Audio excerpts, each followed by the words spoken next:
So greetings, my name is Rafael Ruiz from Kinokuniya bookstores in New York City, and today we have the great honor of speaking with Michelle Zauner.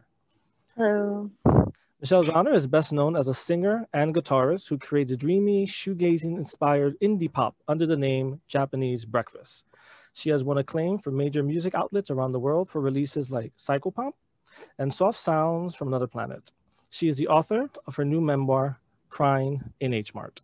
This was also the title of an essay she wrote for The New Yorker, which went viral in 2018. Recently, Michelle has performed on The Tonight Show with Jimmy Fallon, performing her songs Jimmy Fallon Big, as well as Big Be Sweet. So Michelle Zauner, thank you very much for agreeing to meet with us today. And how are you today?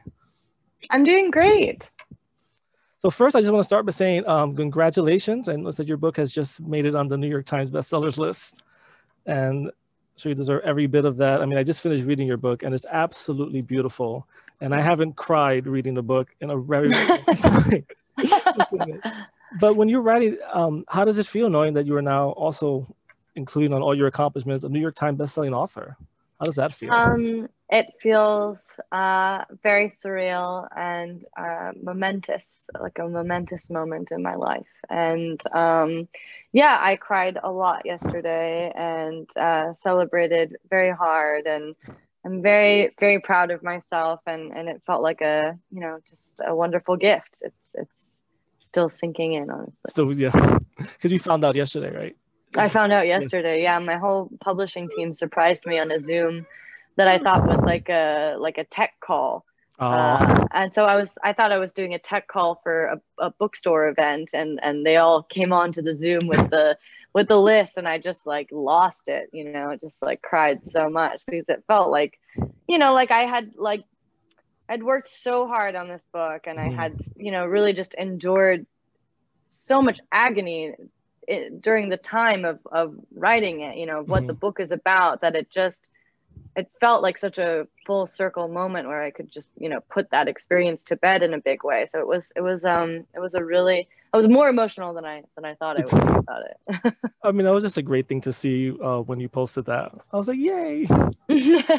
So I want to say, and this might require a little bit of oversimplification, but what do you want or hope readers gain from picking up your memoir? Some of my favorite feedback has been like, I read your book, I cried, I called my mother to have lunch with her, and so I mean, that to me is the best thing. I had another girl write to me and said, my mom keeps taking pictures of passages from the book and saying, it's just like us. Oh. And I really have loved that reaction and I'm excited for more people to feel and see themselves in the book in some way. I called my mother right after reading the book too, so I definitely understand that. So the H Mart, from the title, Crying in H Mart, was a Korean specialty supermarket. So obviously food is a very important aspect of your memoir. Can you describe why food is such an important part of your book? Yeah, I think that there are a lot of reasons, but one of them was that it sparked a really happy memory of my mother that I wasn't able to access for a long time, because I was really kind of scarred and traumatized by the caretaking experience. And I really struggled to remember my mother for some time before she was sick. And it was only when I started going to H Mart that I started, seeing these different types of dishes and groceries and ingredients that sort of reminded me of different parts of my life and my childhood, and these really pleasant images of my mother before illness had entered our lives, that I found it to be this, wonderful refuge to kind of revel in my past in a way. And so it became this really important place for me because of that. And when you say that is what brought you to start writing the book in the first place and to hold on to the memory, like what sparked you wanting to sit down and actually start writing like a memoir in this way? It happened in sort of like stages. The first essay that I wrote was in 2016 for Glamour magazine, and it was about my relationship with Mangchi, who's a Korean YouTube blogger. And by extension, because I was cooking with Mangchi and she was helping me, like unbeknownst to her through this really difficult time in my life, I just thought it was a really cute story And then I started going to H Mart all the time to get these ingredients, and that sort of bred like this new story of like this other kind of ode. And then through doing that, I just realized that there was so much more of a story to tell, and I was getting, you know, all this encouragement to like dive deeper and explore that. And part of what made me really want to write it is like getting to sort of relive some of the happier times between my mom and I, and sort of, you know, remember these really beautiful parts of my childhood I hadn't really thought about for a while. So that was part of what was really enticing, and also to just like investigate what had happened during this really difficult time that, you know, it was just a real whirlwind of events for 6 months when she was sick and when she passed away. And so I just kind of wanted to like go back to that and sort of figure out what happened and how that might have impacted me. So as you mentioned, obviously your memoir is highly involved with your mother, tragic loss of your mother, of course, and the memories of your Korean heritage. And also it seems like in the book, you were almost trying to figure out like there's like an American way of looking at the world and there's like a Korean way of looking at the world, and trying to, how you like fit in both of those. How do you feel in that now? Like, yeah, it's funny because I have some mixed race friends or friends with mixed race children who have said things along the lines of, you know, I'm not half Korean, I'm not half American, I'm full Korean, I'm full American, or whole of both of these parts.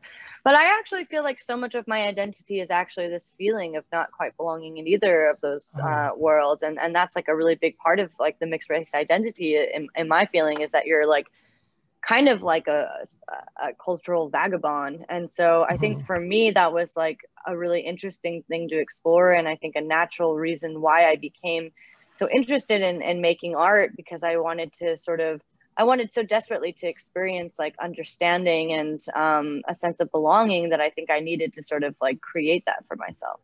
And so much of creating that sense of belonging came from, you know, making art and or finding myself on a stage where I belonged fully to that environment. So while you were writing the book, obviously thinking back in your childhood and your history, you must have gained a lot of like insight into like who you are as a person, and just like a lot of revelations of like who you are. Was there anything really surprising that you've never thought of before actually sitting down to write the book about yourself that you've discovered in that process? Yeah, I mean, I think that I recognize that I'm more like my mother than I thought, you know. I always like, I'm a very impatient person and very intense, aggressive person, and I always related to my father very much growing up. I felt like we had similar temperaments and personalities, much more than my mom, who was more sort of stoic and patient and could be withholding. And then I think through investigating this, I realized a lot about her character and our similarities in a way. Yeah, and I think I also uncovered, you know, like, I was so curious why I did lean into food beyond, obviously, it was like a major connection between my mom and I, and so much of the way that she shared her culture with me. But I think I also recognized that part of the reason why I might have started learning how to cook Korean food was this sort of psychological undoing of the sense of failure that I felt like I confronted when I was living with her as a caretaker, because I really struggled to figure out like how to cook for her and how to, you know, because a lot of the Korean dishes that I grew up eating were very flavorful and spicy and vibrant and scalding hot, and you just can't eat those things when you're going through chemotherapy. And so I was at a real loss of how to care for a Korean person who is sick, you know. And that was really hard for me. And I think so much of why I started cooking Korean food was like trying to forgive myself in some ways for the guilt that I felt for maybe not rising to that occasion in the way that I wish I could have. So is making Korean food something you still do regularly? I know in the memoir you mentioned making kimchi basically from scratch. Is that something you still do?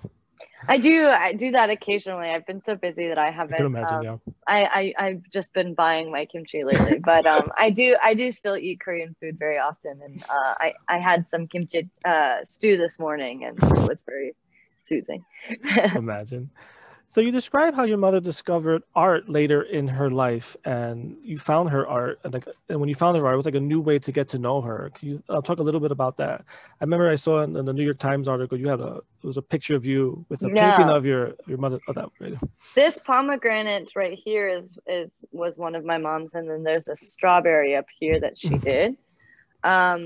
But yeah, I mean, after my aunt passed away, her younger sister, she kind of opened up in this new interesting way and started taking these like watercolor classes, and she was like quite good at it, and it was really nice to watch her pursue something, you know, just like creative, because she never really had done that before when I was growing up. And you know, so much of the book is about me like really challenging her and questioning that, and sort of looking down at her for not having that in her life. And I think watching her sort of like, you know, for me, it's like such an important part of my life that, you know, I just naturally imbued it with like so much meaning when I got to sort of rediscover her, you know, little body of, I mean, I think that she would probably think that I was being silly by like, you know, swelling it with like such importance. But you know, for me, that's just how it is like the utmost of, you know, it is who I am as a person, is how I express myself through my work. And so naturally, I think I just really attach myself to it. And you know, as a creative person, you just are always wondering, you know, where this sort of urge comes from. And you know, my father is not a creative man, and so I often wondered if my mom had been, you know, given the sort of privileges that I had been given growing up, or the same sense of entitlement, if she might have been more of a creative person, more interested in the arts. And so that was like me kind of investigating that when I found it. Yeah. So your father was also with you when you were caring for your mother. I know you recently wrote an article about your relationship with your father. Can you describe a little bit about how readers have responded to the article, the one you did in Harper's Bazaar? Yeah, you know, it's like a really complicated relationship and a complicated story. But you know, I've been really moved by some of the responses I've seen, and the reason why I wanted to share it, I guess, was because it was a very scary thing that I've never read many people explore. You know, I don't feel like I've read anything that like really explores that kind of complicated relationship and what happens after someone dies to you and your other parent. And so I was curious, like, if there would be people who would kind of come out of the woodwork and really relate to that type of story. And they really have, and it's been really interesting to see what people think about that. I can imagine, because I know reading your book, it definitely brought in my mind of when I was caring for my father when he passed, and it just knowing that other people have gone through that and there's a way to connect to, definitely it soothes you in a way that most things can't. So it's very beautiful that you put that out there. But I want to ask, you write so beautifully, and it's like, it's really, really amazing. I know you mentioned your memoir that you had a degree in creative writing. So was writing something you've always dreamed of doing or hoped to doing? And is there anything else you plan on putting out there work-wise? Oh gosh. I think like for a while I need to like take it easy and just like enjoy my life and the fruits of my labor for a little bit. And I am really looking forward to just like, you know, the period of time where I'm not like constantly juggling a number of projects. And, you know, a lot of these projects sort of like come with, you know, promoting them and doing work around them. So I'm going to do that for a while and let some other ideas steep, though I do already have another idea for my next book, and I'm sure I'll write another record in due time. But yeah, what was the other question? Was writing something you always writing? Was writing something that I was always interested in? Yeah, I think it was. For a long time, I thought that I needed to channel those interests into journalism, because it seemed like if you were interested in writing, the only realistic pathway for you as a writer would be to be a journalist. So I took, you know, like newspaper. I was interested in the newspaper, like the school newspaper. I was an editor for a school newspaper in middle school and high school. And then I think I realized that I have such an independent streak. I really don't like rules or bosses. So I was like too you know, that sort of like restriction and that type of like omniscient like voice is like not really appealing to me. And I felt myself like constantly confronting that in that class. So it wasn't until college that I realized I was really just interested in creative writing. And I took a lot of short fiction classes, and I had a wonderful professor named Daniel Torday, who is also a novelist. And he just taught me so much about writing. But at the time I was also playing in bands, and you know, it seemed almost more realistic at the time that I could make it as a musician than as a writer, because you know, I understood the industry, and I understood even like, you know, how to enter into the industry of music in a way that like the publishing industry was like, it seemed so much loftier of a goal at the time.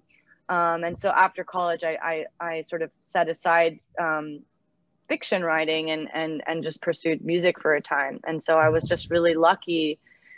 I just had a very charmed experience with returning to writing, because I just never thought I would write nonfiction. And then as soon as I did, I, you know, won this Glamour magazine essay contest, and then I, you know, got a piece in the New Yorker, and then I got a major book deal. I mean, that is like a pretty wild trajectory in retrospect, but you know, it took me a while to return to that. And I think you mentioned like in an Instagram post that when you were writing this book, you wrote pretty much everywhere when you were moving.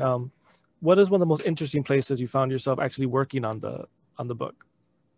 Probably in the van, you know. I was like, yeah, I mean, like I tried to write like 1,000 words a day, and a lot of times we were on tour, so you know, we'd have a 4-hour drive from like, you know, DC to like wherever we would be going, DC to like, you know, Birmingham or something, you know, and I would just be, you know, my tour manager would be driving in the 15-passenger van. I'd be one of the, you know, in one of the rows, like on my laptop, like writing. And so I did that a lot.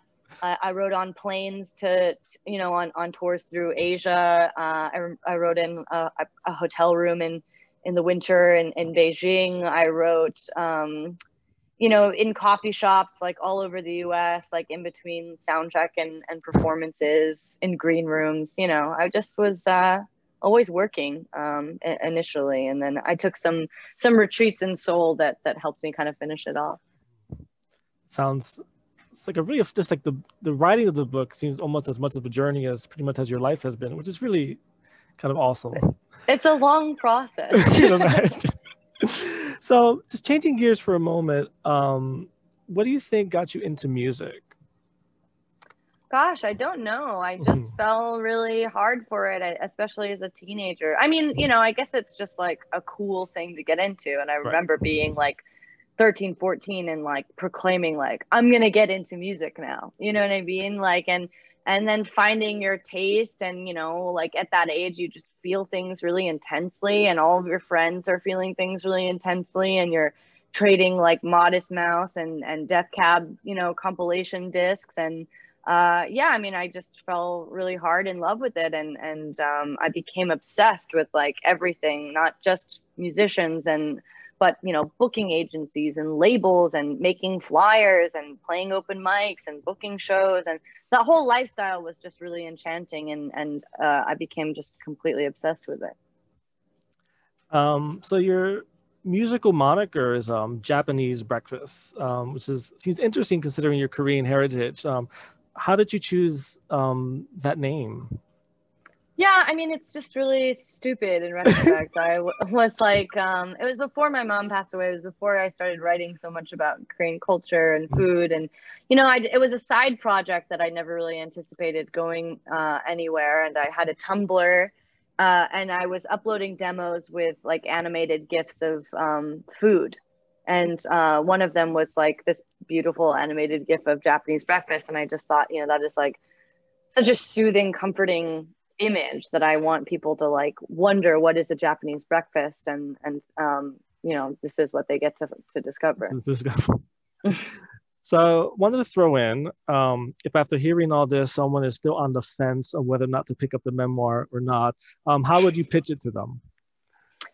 I would say that it is about, it's a story about mothers and daughters. It's about grief. It's about learning how to cook Korean food in the wake of loss as a way to preserve my mother's memory and our shared culture. It's very beautiful. And it was a beautiful book. I just have to keep saying that because it was Thank so true. you so much. Thank you. And finally, would you be willing to read for us a passage from Crying in H Mart?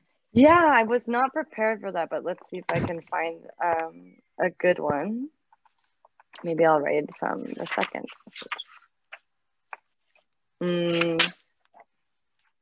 Okay.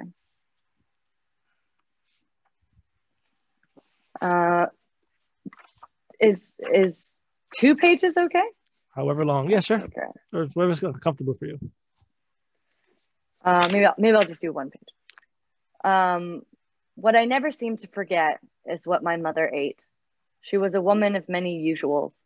Half a patty melt on rye with a side of steak fries to share at the Terrace Cafe after a day of shopping. An unsweetened iced tea with half a packet of Splenda, which she would insist she'd never use on anything else. Minestrone she'd order steamy hot, not steaming hot, with extra broth from the Olive Garden. On special occasions, half a dozen oysters on the half shell with a champagne mignonette and steamy hot French onion soup from Jake's in Portland. She was maybe the only person in the world who would request steamy hot fries from a McDonald's drive-thru in earnest. Jampong, spicy seafood noodle soup with extra vegetables from Cafe Seoul, which she always called Seoul Cafe, transposing the syntax of her native tongue. She loved roasted chestnuts in the winter, though they gave her horrible gas. She liked salted peanuts with light beer. She drank 2 glasses of Chardonnay almost every day, but would get sick if she had a third. She ate spicy pickled peppers with pizza. At Mexican restaurants, she ordered finely chopped jalapenos on the side. She ordered dressings on the side. She hated cilantro, avocados, and bell peppers. She was allergic to celery. She rarely ate sweets with the exception of the occasional pint of strawberry Haagen-Dazs, a bag of tangerine jelly beans, 1 or 2 seized chocolate truffles around Christmas time, and a blueberry cheesecake on her birthday. She rarely snacked or took breakfast. She had a salty hand.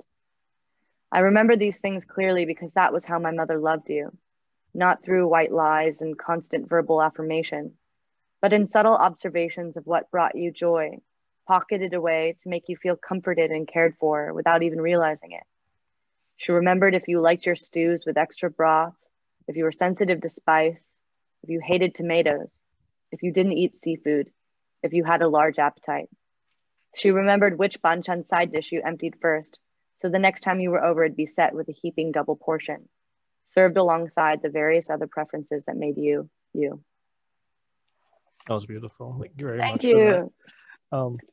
You think you ever be able to come visit our store and sign some copies for us? I would love to. I absolutely love your store and could spend hours browsing it. So I would love to come by and sign books at any point in time. Well, they'll be here for you whenever you're ready for that. Great. So I wanted to say thank you so very much for taking time out of what I'm sure is an insane schedule to speak with us. It's been truly a pleasure. And like I said before, I loved your book. I love your music. It's just amazing. I'm looking forward to what else you continue to put out there. Thank you so much. We'll have to arrange a time for me to stop by because I would love to. Yeah. Thank you. Crying in H Mart is published by Knopf Publishing, available now in hardcover, and we will leave a link for purchase in the description box below, which is available now. So once again, thank you very much for spending time with us, Michelle. It was a pleasure. Thank you for having me. Bye.